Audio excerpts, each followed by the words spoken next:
It started with a frantic 911 call. At 6:42 a.m., Melissa Harper's voice trembled as she told dispatchers her husband, Daniel Harper, never came home the night before. Daniel wasn't just anyone. He was a well-known real estate developer in their coastal Florida community, respected, successful, and deeply involved in local charity work.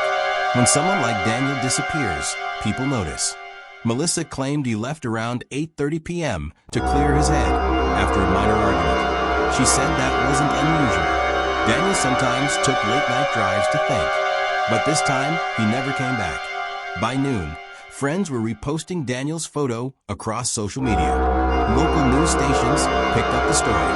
Volunteers organized search groups. The police began retracing his last known steps. And at first, Melissa appeared to be the picture of a worried wife. She cried during interviews. She pleaded for his safe return. She stood beside detectives at a press conference, holding a recent photo of Daniel in a navy suit, smiling confidently at the camera. But behind the scenes, something wasn't adding up. Detectives began with standard procedure: cell phone pings, credit card activity, and neighborhood canvassing. Daniel's phone had last pinged near his home at 9:12 p.m. Strange. Melissa had told police he left at 8:30. If he drove away, why was his phone still near the house nearly 45 minutes later? Then came the next detail. A neighbor across the street had recently installed a high-definition security camera system that captured the Harper's driveway in clear view. Detectives requested the footage. What they saw changed everything. At 8:27 p.m., Daniel's car headlights turned on in the driveway. At 8:29 p.m., the garage door opened, but Daniel never walked into the vehicle. Instead, the footage showed Melissa. She walked from the house to the driver's side door. She looked around. Then she got into Daniel's car. The vehicle pulled out of the driveway at 8:32 p.m. Daniel was nowhere in sight. Even more shocking, the car returned at 9:18 p.m. Melissa exited the driver's seat alone. She parked the car back inside the garage, and then she went back into the house. But that wasn't the only camera. A traffic camera 2 miles away captured Daniel's car at 8:47 p.m. It was heading toward a remote boat launch area near the marshlands. When investigators searched that area days later, they found something chilling. Daniel's phone, cracked, discarded near the edge of the water. No signs of Daniel. No vehicle. Just the phone. While detectives examined the footage, financial analysts uncovered something equally suspicious. At 9:26 p.m., just 8 minutes after the car returned home, Daniel's online banking account was accessed. From inside the house, 3 transfers were made, $75,000 each, to an offshore account under a newly registered LLC. The LLC? Registered just 3 weeks earlier, under Melissa's maiden name.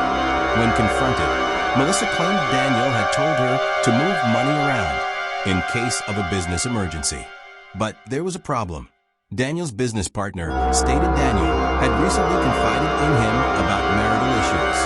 According to the partner, Daniel was considering filing for divorce. Police obtained a search warrant. Inside the Harper home, investigators noticed something odd in the basement utility room. Fresh paint. A rectangular section of concrete flooring looked slightly lighter than the surrounding slab. Ground-penetrating radar confirmed disturbed earth beneath the concrete. 2 days later, forensic teams broke through the surface.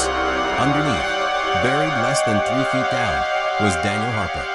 Medical examiners determined he had suffered blunt force trauma to the head.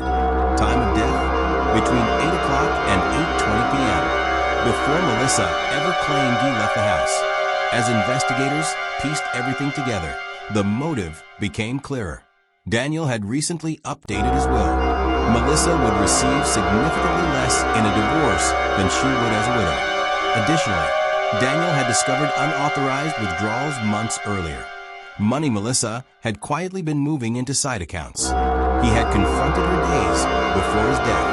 Text messages recovered from Daniel's laptop revealed escalating arguments.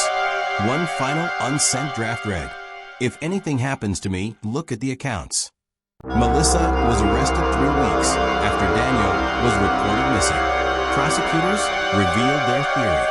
An argument escalated the evening of Daniel's disappearance. Melissa struck him with a heavy metal fireplace poker. She staged his late-night drive, disposed of his phone near the marshland, transferred money, then reported him missing the next morning to create distance from the crime. The security cameras destroyed her story. Without them, investigators may have believed Daniel simply vanished. During trial, Melissa's defense team argued there was no eyewitness to the actual act. They suggested Daniel's death was accidental, that he fell during an argument.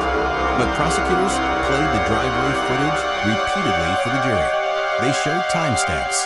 They showed the banking login records. They displayed the LLC registration documents. Then they presented the basement evidence. After just 6 hours of deliberation, the jury returned a verdict. Guilty of second-degree murder. Melissa Harper was sentenced to 32 years in prison. Daniel's family established a foundation in his name focused on domestic violence awareness and financial transparency education. What shocked the community most wasn't just the crime. It was how carefully it had been staged. The tears, the press conferences, the desperate pleas, all while knowing the truth was buried beneath her own home. And in the end, it wasn't a confession. It wasn't a witness. It was the silent eye of a camera that told the real story. Because sometimes the truth isn't hidden in what someone says. It's hidden in what... Thank you for watching. Don't forget to like, comment, and subscribe for more content like this.